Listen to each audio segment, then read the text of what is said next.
नमस्कार दोस्तों, हरे कृष्णा, राधे राधे।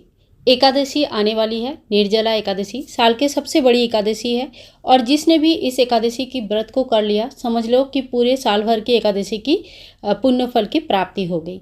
ठीक है। निर्जला एकादशी को भीमसेन एकादशी के नाम से भी जाना जाता है। इस एकादशी का महत्व कुछ इस प्रकार से है कि जो पंच पांडव में भीम थे, उनके उदर में वृक नामक एक अग्नि जलती थी, जिसकी वजह से वो कभी भी भूख को सहन नहीं कर पाते थे और कोई भी व्रत नहीं रख पाते थे। ऐसे में भगवान श्री कृष्ण के सामने जाकर जब उन्होंने पूछा कि मैं ऐसा कौन सा व्रत रखूं जिससे मेरे समस्त पापों का नाश हो सकता है, तो भगवान श्री कृष्ण ने तब उनको कहा कि तुम निर्जला एकादशी का व्रत रखो। केवल मात्र एक ही व्रत अगर तुमने पूरा रख लिया है तो समझ जाओ तुम्हारे सभी पापों का नाश हो जाता है। हिंदू धर्म में एकादशी का विशेष महत्व है। साल में कुल 24 एकादशी आती है और जिस साल अधिक मास पड़ता है उस साल में 24 की जगह 26 एकादशी आती है।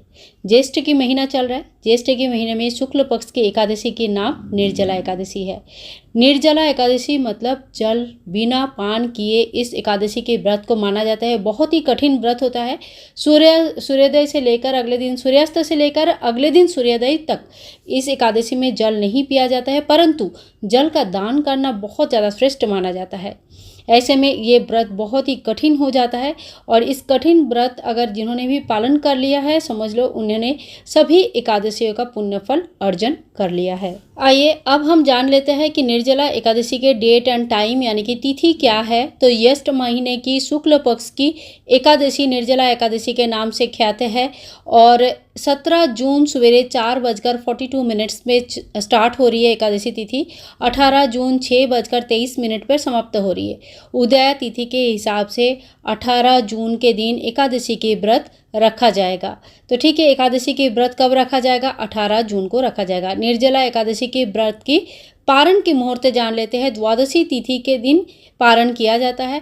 इस साल निर्जला एकादशी की पारण का समय होगा 19 जून यानी कि 19 जून सवेरे 6:15 से लेकर सुबह 8:10 के अंदर अंदर। ठीक है, तो ये जो है पारण का समय बहुत ज़्यादा महत्वपूर्ण होता है, विशेष होता है और पारण हमें इसी समय पर ही करनी चाहिए। अगर पारण नहीं होती है इसी समय पे तो एकादशी के व्रत के संपूर्ण फल हमें नहीं मिलती है। एकादशी की पूजा विधि के बारे में आप लोगों को कईयों बार मैंने दिखाया है। स्नान आदि कर लीजिए। सवेरे एक एक चौकी बिछाए, पीला कपड़ा बिछाए, भगवान श्री विष्णु नारायण की पूजा होती है। अगर आपके घर में लड्डू गोपाल जी विराजमान है तो उनकी पूजा होती है। विधिवत पंचामृत स्नान कराया जाता है भगवान को और उसके बाद पीला वस्त्र धारण करवाया जाता है। उसके बाद भगवान को तिलक लगाए, चंदन का तिलक लगाए। गर्मी की समय हो रहा है और धूप दीप जरूर दिखाइए। इस एकादशी में भगवान को कोई भी एकादशी के जो व्रत होते हैं फलाहारी व्रत होते हैं। चावल का जो व्यवहार निषेध माना जाता है, इसीलिए चावल का व्यवहार बिल्कुल भी ना करें। चावल के जगह आप तिल का यूज़ करें। सफ़ेद तिलों का आसन लगा सकते हैं, सफ़ेद तिलों का हवन कर सकते हैं, तिल डाल के भगवान का स्नान भी करा सकते हैं। और विधिवत पूजा करने के बाद भगवान को भोग चढ़ाने के बाद आप चाहे तो इस दिन भगवान श्री विष्णु नाम का चालीसा पढ़ सकते हैं, विष्णु सहस्त्र नाम पढ़ सकते हैं। एकादशी का व्रत कथा आपको जरूर पढ़नी चाहिए और एक आसन में बैठ के एक ही बार में पूरी व्रत कथा पढ़नी चाहिए। इस व्रत कथा के बीच बीच में उठना नहीं चाहिए। ठीक है, तो ये एक एकादशी का जो नियम है मैं वो आपको बता देती हूँ। एकादशी का बहुत सारे नियम होता है। 10वें दिन से लेकर द्वादशी दिन तक का 3 दिन का बहुत सारे नियम होता है। तो इन सभी नियमों के बारे में कई सारे वीडियो में बताई हूँ और भी आगे आने वाली वीडियोस में इसके डिटेल्स में मैं आपको बता देती हूँ।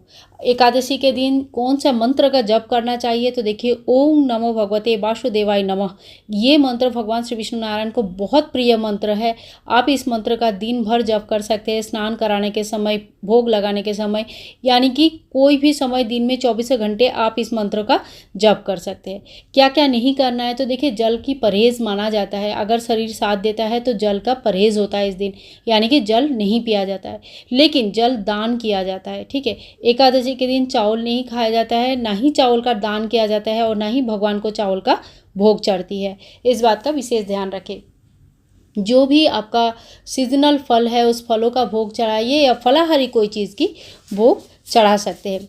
एकादशी के महत्व जरूर पढ़िए या सुनिए, कहीं से भी आप सुन सकते हैं, पढ़ सकते हैं। एकादशी महत्व सुनना और पढ़ना दोनों ही बहुत ही पुण्य फलदायी होता है। ठीक है। अब निर्जला एकादशी के दिन विशेष चीज़ों का दान विशेष माना जाता है, तो इसके ऊपर भी एक डिटेल्स में वीडियो आप लोगों के साथ शेयर करूंगी।